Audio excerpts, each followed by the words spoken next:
My name's Sikeena Karmali Ahmed. I'm Canadian. I was born in East Africa to Indian parents, but I grew up in Canada and I've been living in London since 2008. I studied intellectual history at the Warburg, and my master's is in cultural, intellectual, and visual history. The most surprising thing that I learned had to do with Renaissance thought and the continuity of thought from classical Muslim philosophy, particularly Andalusian philosophy of the 12th century, which had a huge impact on Renaissance thought. And that's not really been talked about or explored very much.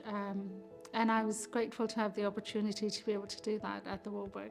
I really, really enjoyed interacting with my lecturers and as well as the other students. It was just an amazing group of people from so many different backgrounds with so much to share. The discussions were really, really great.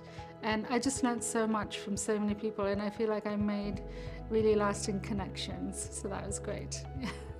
I'm working, but I'm also planning to go back to the Warburg in October to do my PhD on the same topic, just because I realised that there's been such little work done on it, so I want to continue to do that. Doing a master's or even a PhD is not easy. You have to be really dedicated. So I think you have to find something, a question or a topic that you're passionate about, and then you can really throw yourself into it. It's really hard to throw yourself into something that you're feeling a bit blasé about, you know. So I think that would be the advice I'd give them. Yeah. I had amazing resources available in terms of all the libraries that are associated with the University of London, as well as the location in kind of London's Knowledge Quarter. So I was able to use the British Library as well, and the British Museum. But I think what topped it for me was the resources at the Warburg. The Warburg Library is a very, very special place, and even in the way it's organised. And I have to say the lecturers and people I was working with were incredibly encouraging and open to new ways of thinking, and open to me exploring an avenue of research and thought that was really quite new, because you're able to combine cultural, intellectual and visual history and not just stick with, you know, one narrow discipline. It gives you a really multifaceted and kind of rounded view of your subject, which is great.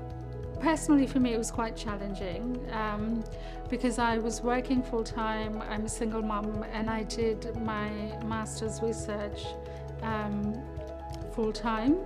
But I found it incredibly enriching, and enough so that I've kind of given up full-time work and am doing more project-based work so that I can go back to school in October. And I'm here with my son, who's 12, and it's really nice to be able to share this with him and see him kind of enthralled and asking all kinds of questions about the University of London and graduating and what it all means. It's also lovely to see people here from all different ages and walks of life really celebrating their achievement. It's quite heartening.